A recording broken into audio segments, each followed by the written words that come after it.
What we have here are the freshest of the homegrown shallots from this year. And what we're going to make today is what I consider to be the best pickled onions in the world.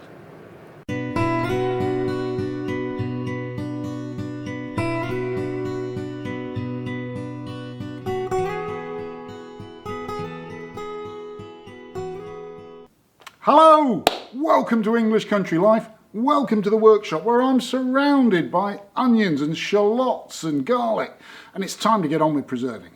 So today we're going to take several trays of these wonderful shallots. We're going to prep them in such a way as to keep them crunchy and fresh. We're going to take some vinegar and we're going to multi-spice it in a light, fragrant, tangy sort of way. Put the two things together and make superb pickled onions that'll be ready before Christmas.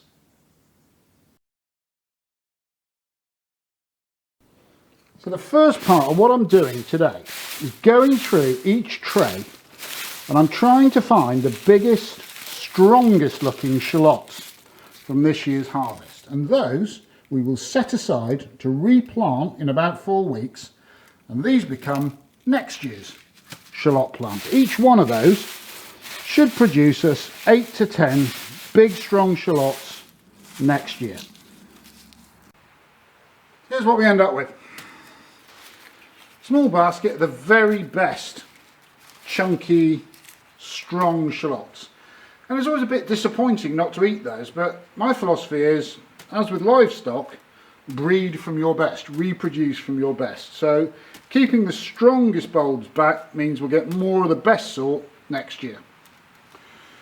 Then we've got a big basket of 600 or 700 regular sized shallots. They'll be great for pickling, for stir fries. I swapped some with a neighbour who actually has rust in their ground and can't grow onions and shallots.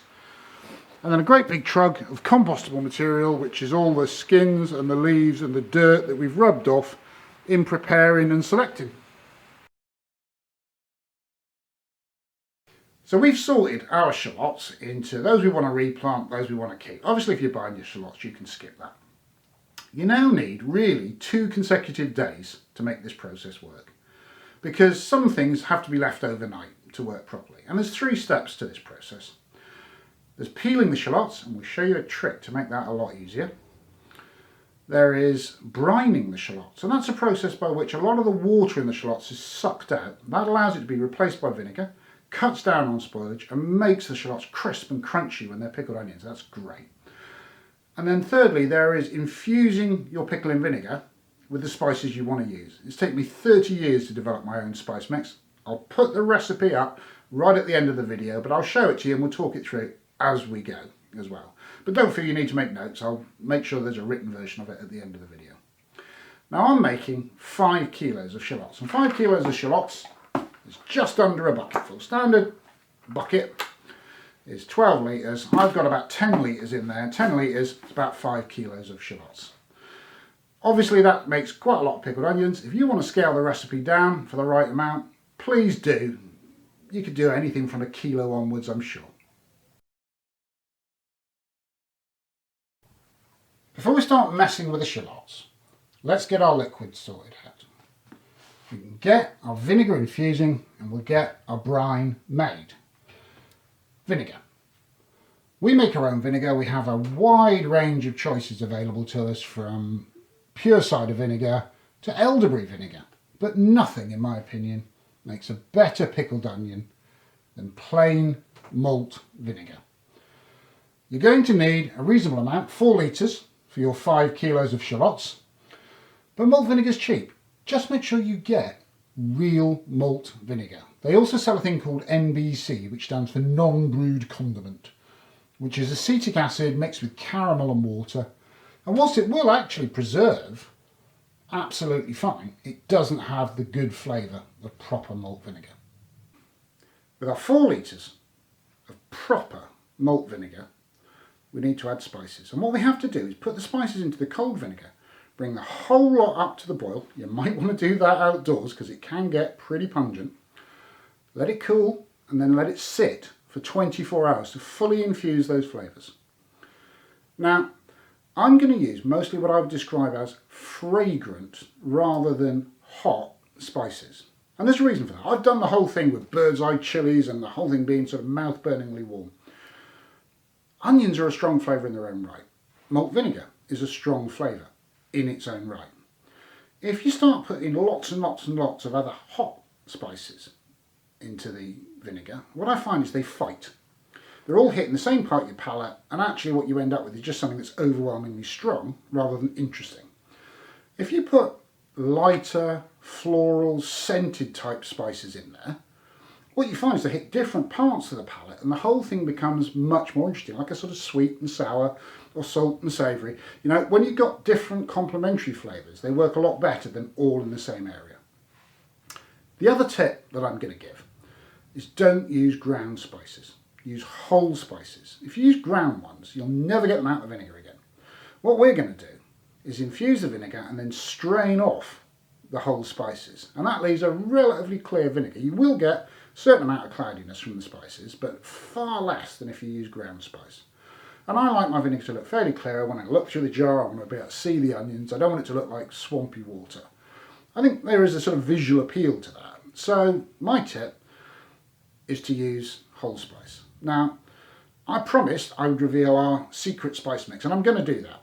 There are 10 herbs and spices in our secret spice mix, and it gives a beautiful finish.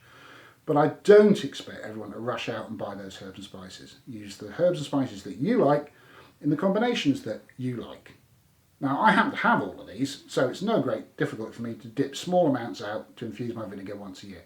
If you haven't, think about the tastes and the flavours and the spices that you like and use those. But I made the promise that I'd show the recipe, so let's have a look at the herbs and spices that are going in. Here's our spice mix then. Some of these are traditional, some of them far less so. Some we produce ourselves, we grow our own mustard seed, we produce our own chilies, we produce our own bay leaves. Others we buy in generally from either Chinese or Indian supermarkets or online. Let me go through the mix then. 2 tablespoons black mustard seed. Also sold as brown mustard seed, and actually those two are identical plants. 1 tablespoon of allspice berries. I love allspice, it's just a wonderful flavour. 2 tablespoons of green cardamom. Yeah, my granddad would not have recognised that in pickling spice, but it has a really pungent, fragrant quality that actually survives being in the vinegar. 10 whole cloves. Back to my grandparents. My granny wouldn't really recognise my spice cupboard. One thing she did do was stewed apple with cloves in it, and the taste of that just takes me back, chokes me up. 10 whole dried chilies. Those are ours, they're lemonade, they're quite a mild chilli. If you're going to use a hot one, dried, probably cut it down to 5. 3 tablespoons of pepper. Now, black peppercorns are fine, but I use a mix. 1 tablespoon of green pepper and 2 tablespoons of Szechuan pepper. A tablespoon of juniper berries, an amazing flavour. We are growing our own juniper, but our juniper bushes are about 1 foot tall at the moment, so I'm afraid those are bought in. 5 bay leaves, something weirdly that we really struggled to grow for a long time, but our neighbour Hunter Sue kindly propagated from her bay tree one for us, and it's now 8 foot tall, so I have no shortage of bay leaves. And lastly, a cinnamon stick, with a good and sufficient reason that I love cinnamon. I even have it on my apple porridge, and it tastes like apple pie. It's wonderful. So those are our 10 herbs and spices. I will pop them in the vinegar now, and I will put a recipe up at the end to save you having to frantically scribble all that stuff down. There's the spices in the vinegar, and I think it's worth taking a second just to look at that. It always looks fabulous to me, and I know how it's going to taste. I wish you could smell it, even whole, even before we turn the heat on. The fragrance coming off that pan is unbelievable. So what we're going to do now, we're going to put the heat on, cover the pan, bring it to the boil, then turn the heat off, leave that vinegar to infuse all those wonderful flavours for 24 hours. Whilst our vinegar heats and infuses, let's get the brine ready for prepping the shallots. It's a very simple recipe. 5 litres of clean fresh water, into which we put 500 grams of salt. No need to heat it, just stir it with a spoon until all the salt's dissolved. The water will go quite clear once all the salt has dissolved, and that's how you know your brine is ready to go. There's our vinegar boiling. So turn off the heat, give it a stir, cover it up, let that infuse for 24 hours. The vinegar's infusing, the brine is made, and I promised a little trick to show you how to peel shallots more easily. We'll cover that as well. To peel shallots easily, using a sharp knife, take the top and bottom off each shallot, throw them in a bowl, and keep going until you've got 2/3 of a bowl full. When you've 2/3 filled your bowl, boil the kettle.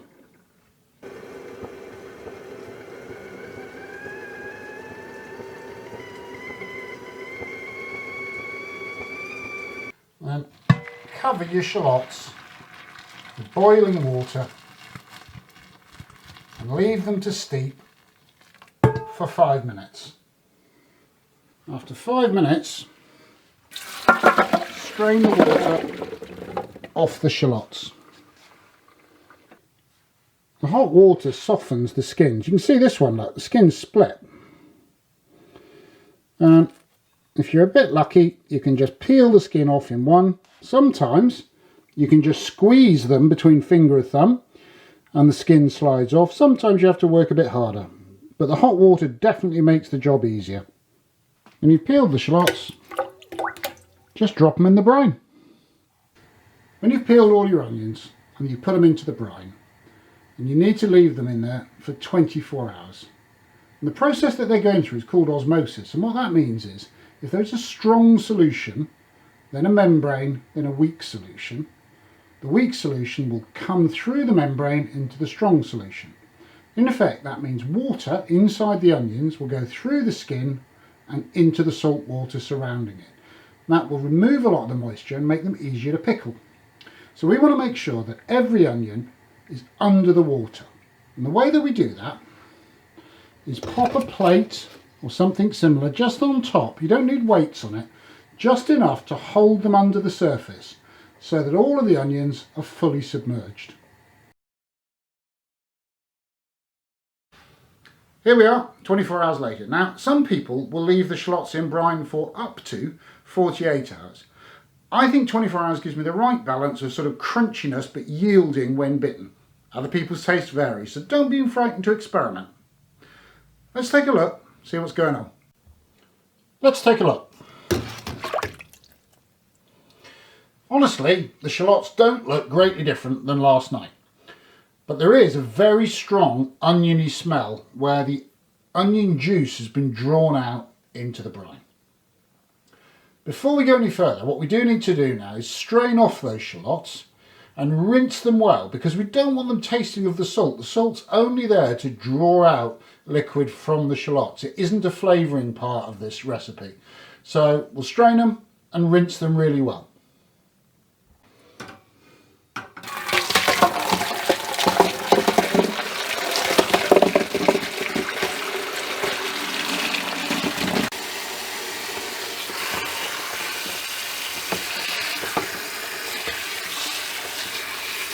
I like to keep decent sized jars, pound and a half for pickling. You want a nice generous jar of pickled onions, particularly if they're going for a gift, and trust me, a lot of old country blokes like me would love to receive a jar of homemade pickled onions. It's something our mums did and we remember fondly, and somehow shop bought, they're never the same. They really aren't. So, good big jar, variety of sizes. All the jar needs to be is clean, because the vinegar is what's doing the preserving here. And don't fill them above the screw thread ring, because you need them to sit well down in the vinegar for that preservation to work. So what I'm doing now is sieving this wonderful spiced vinegar, and it smells incredible. And I'm sieving it through a sieve, but also through some layers of muslin into a jug. I find a jug is the easiest way of getting it into the pickling jars. But I want all these little bits, and if I sort of stretch the bottom, you can see that although that looks clear, as I pour it, there are in fact mustard seeds, cardamom seeds, as well as the big chilli there. And we don't want to put those into the jar. We just want lovely infused vinegar. I don't overfill the jug because I find that first pour slops a bit, and I do use a jam funnel. And I just pour the vinegar, cold, over the packed shallots. And it's as simple as that.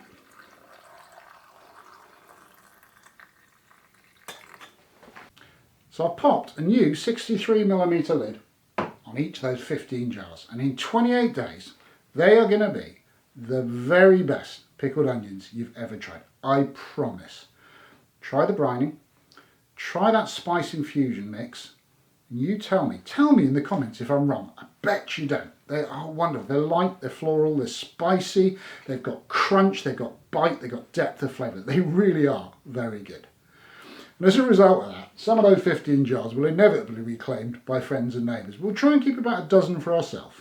And that means Fiona and I can share one jar each month for a year. So it's not a huge number. If you've enjoyed this recipe, can you spare us 5 seconds? Give us a thumbs up down below, and if you can spare the time actually just to leave us a comment and tell us about the sort of stuff you enjoy, that would mean so much to the channel. And if you want to see some of the other things we do, so for example, we produce our own whole grain mustard.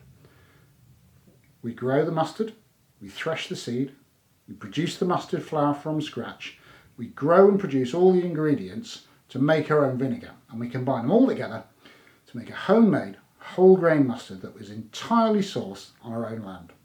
And if that's the sort of thing you enjoy, hit subscribe and the bell next to it, and you'll hear every time we upload a new video. But whatever you do, come back and see us soon. Take care.